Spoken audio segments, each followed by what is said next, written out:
Ah, la Belgique. Son soleil, son climat tropical, sa gastronomie raffinée. Bon, en vrai, on n'est pas là pour un vlog, mais pour voir si on a progressé en 15 jours avec Ragnar. Bonjour à tous. On se retrouve aujourd'hui à Coustemont, à côté de Neufchâteau en Wallonie, pour notre deuxième chien en blanc en catégorie 3 avec Ragnar à l'occasion d'un concours Monduring. 15 jours après le concours d'Écouen, dont je vous mets le lien de la vidéo à ce sujet en description, nous sommes de retour sur un terrain, toujours dans cette phase d'analyse et d'apport d'expérience pour mon chien, en vue d'atteindre notre objectif fixé en début d'année, et dont vous avez le détail et la programmation en termes de préparation dans la vidéo que je vous mets également en description. Quel intérêt y a-t-il de parcourir autant de kilomètres pour juste un chien en blanc, vous me demanderez?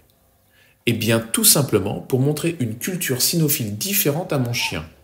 En effet, les expériences du haut niveau avec mes chiens précédents m'ont appris que l'agencement d'un terrain, la façon de juger et surtout la manière de bouger d'un homme d'attaque étaient différentes d'un pays à un autre et plus particulièrement chez nos amis belges avec une identité très forte issue de programmes nationaux de sélection ayant une longue histoire.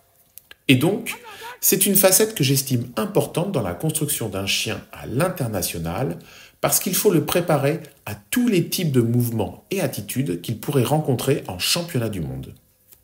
Par exemple, j'ai remarqué que nos amis de l'autre côté des Ardennes étaient plus statiques et dans l'opposition aux chiens, de par cette culture de l'accessoire à traverser, que nos compatriotes, plus mobiles et techniques, de par notre ring français basé sur la technicité de la confrontation homme-chien. Et en fait, je me suis aperçu qu'un jeune chien pouvait être surpris lors d'une attaque ou une approche de valise par cette différence de mouvement dans le costume, car, je vous le rappelle, le chien a une communication non verbale basée sur le mouvement corporel. Pour moi, c'était l'occasion de voir si Ragnar était éventuellement perturbé par ce changement de langage corporel de nos chers hommes d'attaque, et surtout lui apporter une expérience complémentaire. J'ai le souvenir, par exemple, que mon précédent champion, que vous connaissez peut-être, Hot Dog, avait été perturbé jeune par cette différence d'attitude, notamment lorsque j'avais entraîné en Belgique avec mon ami Maxime. Vous l'avez vu lors de la vidéo France-Belgique, et j'ai quelques images de lui avec son chien que je vais vous mettre. Sur une attaque de face bâton, Hot Dog avait ralenti et freiné très fortement pendant sa course, car il se posait des questions face à cet homme d'attaque qui ne bougeait pas et n'attirait pas trop au bâton. Il ne lattait pas, comme diraient les Belges. Peut-être parce qu'il avait l'attaque de face arrêtée de ring français en tête, mais surtout, je pense, parce que l'attitude était tellement différente qu'il se demandait pendant la course si c'était vraiment une face.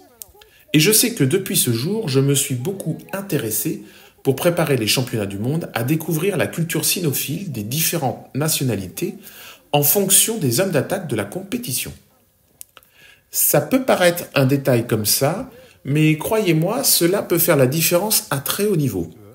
Et quand je vois les résultats actuels à l'international, ça me confirme que ceux qui montent sur les podiums sont ceux qui bougent beaucoup à l'étranger et s'imprègnent des différentes cultures cynophiles.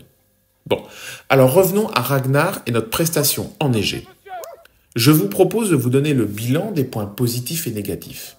Plutôt qu'un détail exercice par exercice pour ne pas alourdir cette vidéo, mais ce compte-rendu détaillé sera accessible dans une autre vidéo exclusive pour les membres du Coin des Experts, car justement, elle est plus adaptée à ceux qui veulent aller plus loin dans le détail des exercices et mes réflexions sur la conduite d'un chien. Alors, les gros points positifs. Malgré un long déplacement et les conditions climatiques particulières, Ragnar n'a pas semblé être perturbé un seul instant.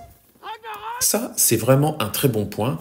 Bon, je l'avais déjà remarqué en allant l'année dernière au Texas avec lui, même si le voyage en lui-même peut le stresser, une fois sur un terrain, ça ne l'affecte pas trop. L'autre grosse satisfaction pour moi, c'était de voir un chien plus à l'aise sur le terrain que la fois précédente à Écouen.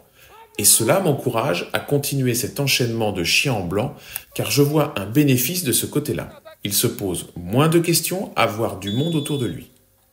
Un autre point positif, sur le sujet dont j'ai évoqué précédemment et dont je n'avais aucune idée sur mon petit chien Covid, la différence de mouvement dans le costume, ne l'a pas perturbé le moins du monde.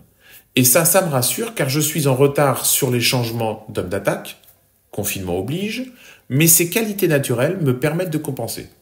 Alors vous me direz, tout était génial. Bah non. Déjà, je suis perfectionniste, donc je vois toujours des petites choses à améliorer, mais surtout les 2 points qui me faisaient défaut au chien en blanc précédent, à la défense et à la garde d'objets, sont réapparus ce jour-là.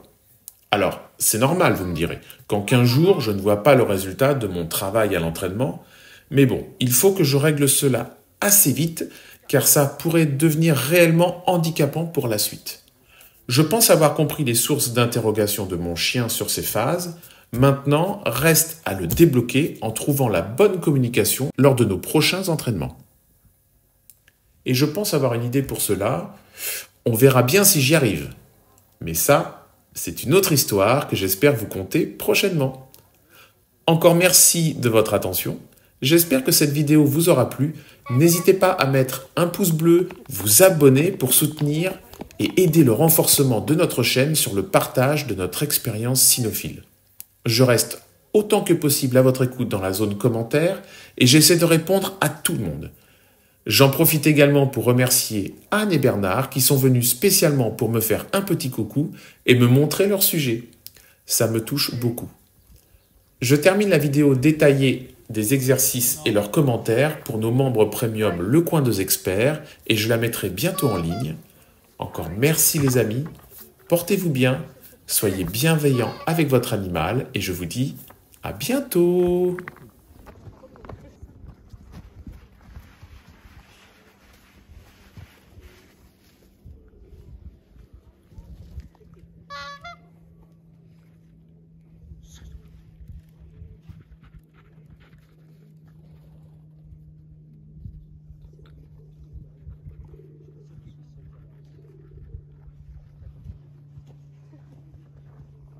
Donnez.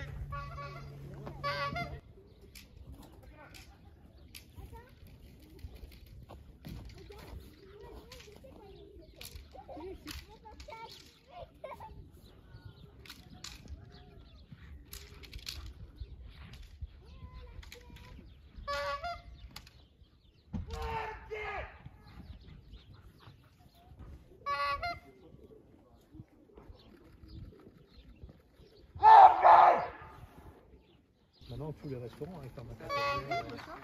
Mais là, la friperie, normalement, ça va. Sinon, il y a un Turc au centre du Neuchâtel.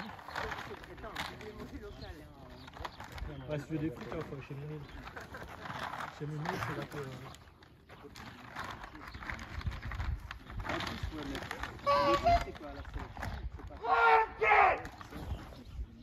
Après, ça dépend ce que tu veux.